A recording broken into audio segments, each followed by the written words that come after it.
So I thought this week I'd talk about ninth arpeggios. And I like to play ninth arpeggios with two different voicings, really. Let me see if I can explain the difference between them. So if you think about a ninth chord, what structurally is a ninth chord? Well, it consists of a root, 1, then 3, then 5, then 7, then 9. So, and because you're going all the way up to 9, that's why it's called a ninth chord. Now, that ninth note is actually the second degree of the scale in the next octave. So if you bring it back to the same octave as a root, you end up with 1, 2, 3, 5, 7, 1, 2, 3, 5, 7. And this is one of the ways that I like to play ninth arpeggios, is to just bunch all of the notes or pull all of the notes together and play all the notes that are available in each octave. And I've talked about this fingering before, the fact that it fits nicely when you play 3 notes on the string and then 1 and then 3, then 1. And it also has quite a nice shape to it as well. If you think about it, you've got 3 notes that are next to each other on a scale, and then you've got 3, 5 and 7, so these are notes that are separated. And then you've got 3 notes next to each other, 3 notes are separated. So when you're working your way through the octave, you kind of have this sort of undulating shape in the pitches, which is quite fun as well. So that's one way that I voice ninths. The other way is to just follow the way they're voiced in the chord. So instead of closing the gaps and using the seconds, I'll actually play a root, 3rd, 5th, 7th, then the 9th, then 3rd, 5th, 7th. And that puts more separation between the notes. It means the second octave is voiced differently to the first octave as well.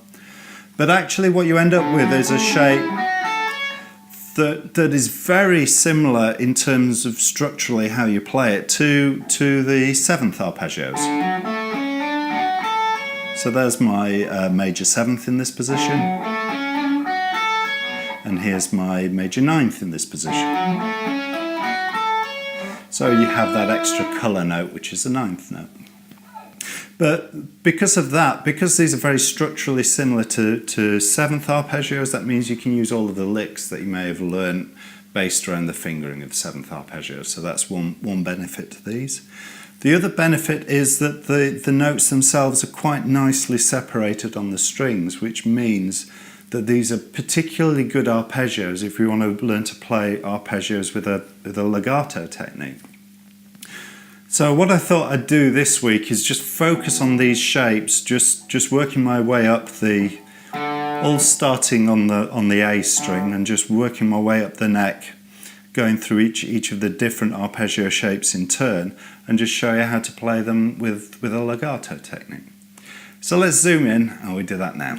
So what I'm going to do is just play all of the arpeggios in the key of D major, working my way up the neck, and all I'll do is I'll start on each degree of the D major scale, showing you the 9th chord or the 9th arpeggio associated with that degree.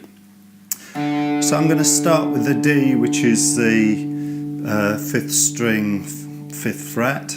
And you'll see structurally these are all very similar. Like I say, they're very similar to 7th arpeggios, where I'm playing 2 notes on the A string, 1 on the D, 2 notes on the G string, 1 on the B, 2 notes on the E string.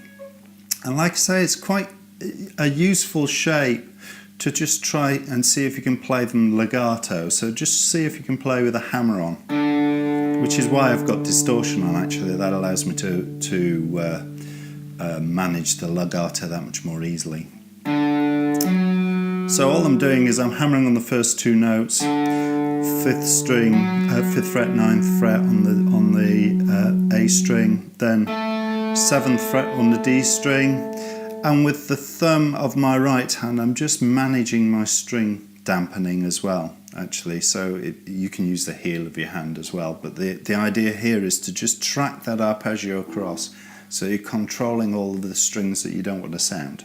So I've just played that 7th fret on the 4th string, then I hammer on 6th fret on the G string, and then 9th fret on the G string, and then 7th fret on the B, and 5th fret on the E string, and then reach up to the 9th fret.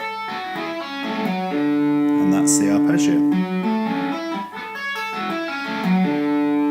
And the hardest part really, if you're going to try playing these legato, I find are the thinner strings, getting enough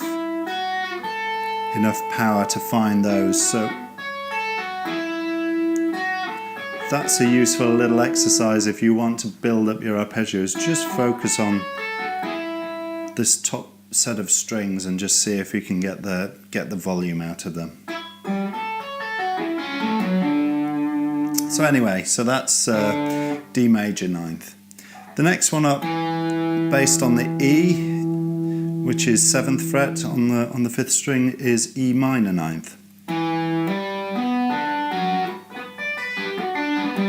So there's the shape. Again, 2 notes on the A string, which are 7th and 10th fret, then 9th fret on the D string, 7th fret on the G string, and then reach out to the 11th fret. And then there's a bit of a stretch from the 11th fret to the 8th fret on the B string, and then E string, 7th fret, and reach up to the 10th fret there. Hopefully you can see that.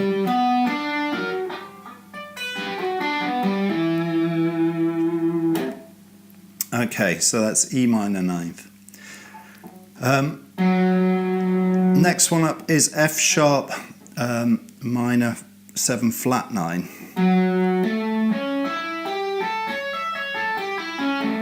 And this is a little easier to play than the last one actually. Again, alternating 2 notes and 1 note of string. So what we're playing is the 9th fret on the A string, 12th fret, 11th fret on the D string, 9th fret on the G string, then 12th fret on the G string, 10th fret on the B, 9th fret on the E, and reach up to that E.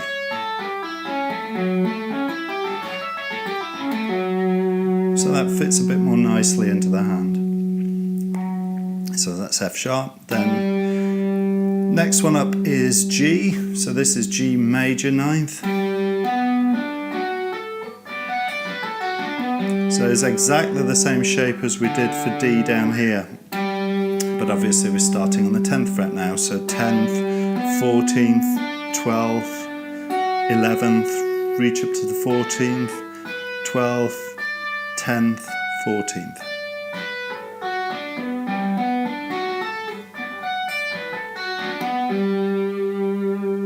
So that's the G major 9th. Next note up is A, and here we're going to play A dominant 9th. So that's 12th fret on the A string, up to 16, 14, then 12, 16, 14 on the B, 12 on the E, 15 rather on the to play the high G there.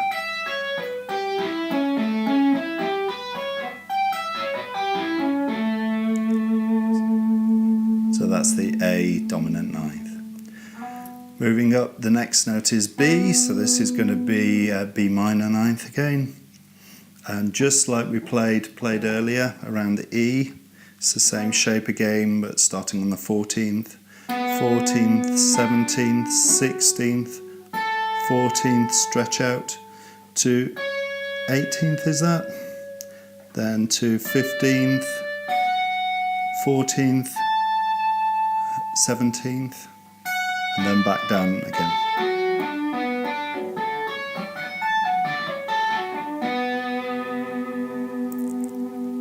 So that's the B minor 9th. And then C sharp, so this is C sharp minor 7 flat 5 flat 9, which is a bit of a mouthful, but it's really quite straightforward to play. So all you're doing is you're playing, what's that, 16, 19th, 17th, 16, 19, 17, 15th, 19th, and then back down again. Oops.